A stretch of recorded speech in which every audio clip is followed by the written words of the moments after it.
Hey everybody! Today I'm presenting you a review of the 1988 film Land Before Time. 25 years after this film's release, does it hold up, or do I gotta cast Meteor?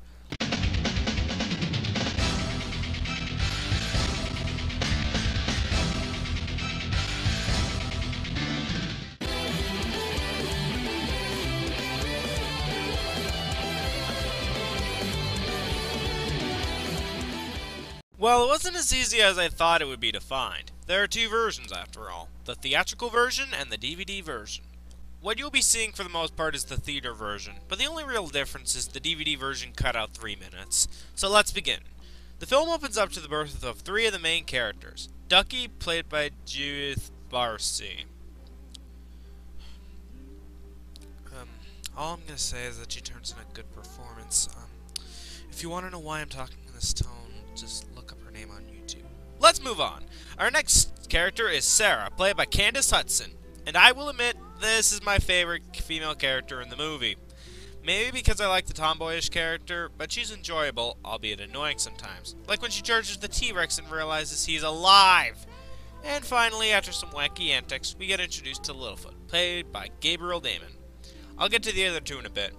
Anyways, it's revealed that the area the 3 are in is going through a famine/drought, and there's barely any food left. So what do? Invade someone else's land! America! Fuck yeah! So after Littlefoot and Sarah meet, they argue. Probably because Sarah looks like a prehistoric Bastiodon, and later on they encounter the villain Sharptooth, aka a T-Rex. After a chase scene, Littlefoot's mother appears and saves them. But then, Pangea splits. See? I told you Whitebeard's power is strong! So Littlefoot's mom dies, and Littlefoot is left to go to the Great Valley alone for a little bit. After meeting up with Sarah again, Littlefoot meets up with the other main characters, such as Petrie, played by Will Ryan, who looks like Aerodactyl shit, and Ducky finds a guy named Spike, played by the greatest actor of all, Silence. Yeah, he's not played by anyone, because he doesn't speak. So they go on a trek to the Great Valley, and after some hardships, eventually reaching it, and ending the movie. Now onto positives and negatives. For 1988, the animation is really top-notched. Some have asked me why I prefer hand-drawn animation over computer animation, and here's why. I feel that hand-drawn animation engrosses the viewer more into the story because of how detailed and polished the backgrounds are, characters are. I say it engrosses more of the viewer in because it's easier to imagine yourself in scenery like the movie than if it was all done in CG. I'm not saying shows made with CGI are bad, I just prefer hand-drawn animation. Another positive is the voice acting. Each of the characters turn in a good performance and are able to handle emotional points to a good effect. I also like the moral and character development thrown in because the story makes them work for some reason. Now for the negatives. These flaws may or may not make you enjoy the movie, but I wish to address these because if I don't say them, I might have to make a remake to it in a year. And because I don't have a top hat, let's go on with it. The audio isn't too memorable, and I don't mean voices, I mean songs in general, with the exception of the ending and opening songs.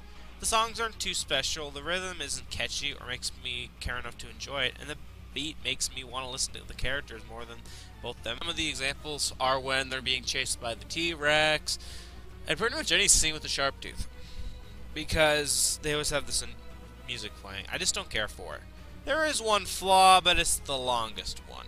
The plot holes kinda hurt. I know I complimented the story earlier, but that doesn't mean there aren't plot holes in it. First one is more of a nitpick, but how did some of the characters' parents make it to the Great Valley after the earthquake? The land was split with a large gap.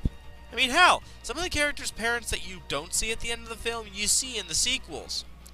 And this one is also another part of the plot hole, but I need to bring it up. Littlefoot's mother's death and the Sharptooth. Sharptooth falls off a cliff, smacks into the side, and falls down to a large hole at the bottom.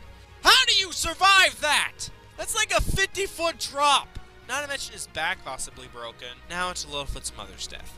I don't mean to be offensive to people that cry during this scene, but I never cried when I saw this. Surprised? Yes, but not sobbing. This was probably because I didn't see this until I was like 9 or 10, and by then I saw worse things. I really did. But looking at it again, this death is actually kind of confusing in terms of story elements.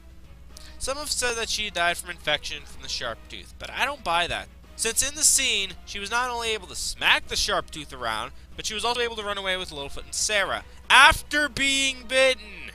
If she had an issue with her back, she wouldn't be able to move at all. The bones and veins in her legs are connected to her spine. I mean, that's like me dying from me slapping my arm. If she died from the earthquake, then I understand the complaint. But I just wanted to give my opinion on this death and the sharp tooth being the reason.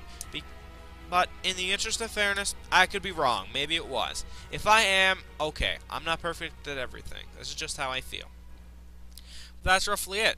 I feel this movie had aged to a decent effect. Well, yes, the movie's story has a couple issues now that I'm older. The rest of the story is handled to a good effect, like with character development and morals. Overall, I think the movie's just okay. It's a good movie for Don Bluth films, but when comparing it to other films I enjoy, like Gran Torino, and in terms of their animated movies, we got some, like, Pokemon movies, it's just okay. If you want a good film to watch with your kids, this is a movie for them, I'd suggest, because they won't care about some of the issues I mentioned, and might enjoy it. I say might because I know not everyone likes this movie, and saying everyone will like it is a stupid generalization. So that was my review of The Land Before Time.